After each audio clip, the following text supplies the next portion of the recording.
안녕하십니까. 세상을 읽어주는 남자 이상훈입니다. 오늘은 규제를 피하는 법이란 주제로 한 말씀 드리겠습니다. 이 반도체가 국가 전략 자산이 되면서 온갖 규제가 나타나고 있습니다. 가령 미국은 중국의 반도체 굴기를 막기 위해 혈안입니다. 그래서 미국 정부는 18나노 이하 D램, 128단 이상 낸드, 14나노 이하 시스템 반도체를 생산하는 중국 기업에 대한 반도체 장비 수출을 금지했습니다.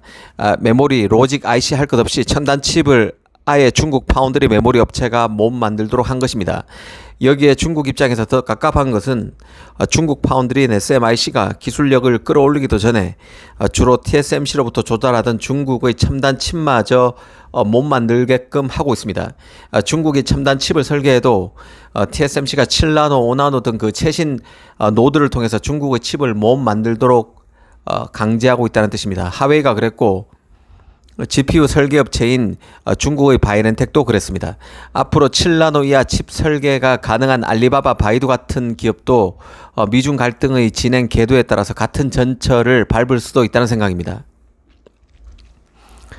오늘 말하고 싶은 업체는 엔비디아 건인데요. 엔비디아는 AI를 대표하는 업체입니다. 그러다 보니 AI 굴기를 좌절시켜야 하는 미국 정부로서는 엔비디아의 GPU가 중국으로 흘러들어가는 것을 막아야 합니다. 그래서 TSMC 7나노에서 만드는 암페어 100, A100과 5나노에서 만드는 호퍼 100, H100의 중국 수출을 막았습니다. 하지만 규제가 나오면 규제를 피하는 방법도 나오기 마련이죠.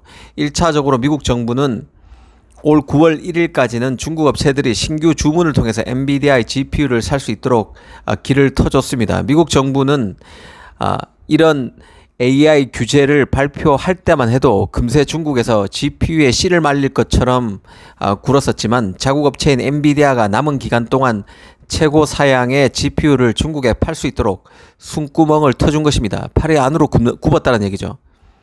이뿐만 아닙니다. GPU의 사양만 낮춘다면 중국에 GPU를 팔 수 있도록 추가 조치를 내린 게 바로 미국 정부입니다. 그래서 나온 게 그 A100의 다운그레이드 버전인 A800, 그 H100의 그 다운그레이드 버전인 H800입니다. 이 A800, H800의 경우는 현재 중국으로 너무 잘 팔리는 상황입니다. 틱톡의 모회사인 바이트댄스는 올 들어 엔비디아 GPU 10억 달러어치를 사들였다는 소식도 있었습니다. 대부분의 A800 그 암페어 800 제품이죠. 심지어 중국 업체들은 그 A800, H800의 판매도 금지되는 최악의 조치가 미국 정부로부터 나올까봐 웃돈을 주고 이 칩들을 사들이는 상황입니다. 이미 그 A800, H800과 관련한 밀수 시장이 커지고 있다는 소식도 있었습니다. 하지만 미국 정부는 추가 규제를 실제로 준비하고 있는 상황인데요. 미 상무부가 8월 초, 다음 달 초죠. 저성능 GPU에, 여기서 저성능 GPU라는 것은 A800, H800을 의미하는 것입니다. 이 저성능 GPU의 중국 수출을 금지하는 방안을 검토하고 있다는 보도가 나오고 있습니다. 이 때문에 A800 GPU 같은 경우는 1만 5천 달러를 호가할 정도로 지금 가격이 뛰고 있는 상황입니다. 하나로 치면 GPU 대당 가격이 1,800만 원 정도라는 뜻입니다. 이 정리하면 이 고성능 GPU가 막히자 중국 기업들은 고성능 GPU 1개 대신에 저성능 GPU 3개를 쓰는 방식을 선택해 왔습니다. 그런데 이제 저성능 GPU마저 미국 정부가 수출을 막을 태세를 보이자 그 저성능 GPU라도 미리 확보해 놓으려고 입도선매하려고 서로 몰리는 바람에 그 저성능 GPU 가격이 뛰고 있다는 뜻입니다. 이 저성능 GPU까지 규제 대상이 된다면 그 A800, H800도 미 당국의 허가 없이는 중국에 수출할 수 없게 됩니다.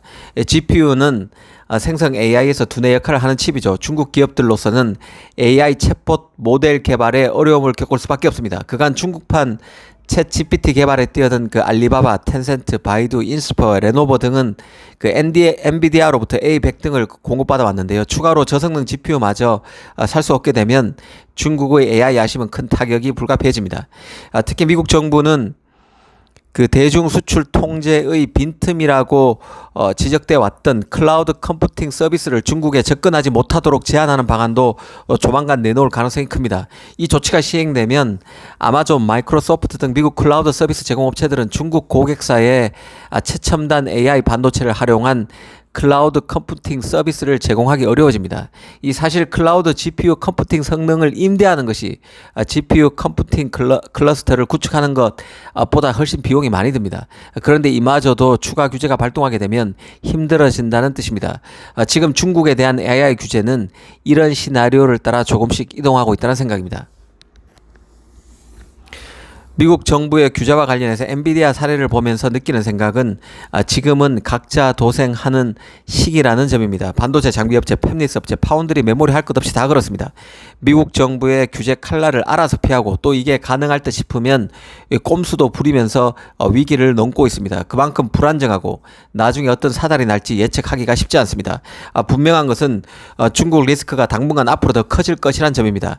미국 편에 서 있지만 중국 고객이 대거 빠지는 데 따른 리스크를 최소화해야 하는 파운드리, TSMC, 삼성은 물론이고 엔비디아, 애플, 마이크론, 인텔, AMD와 같은 미국 팹리스들과 반도체 굴기의 대못을 박으려는 미국 정부 사이에도 보이지 않는 팽팽한 긴장감이 커질 수 있습니다. 감사합니다.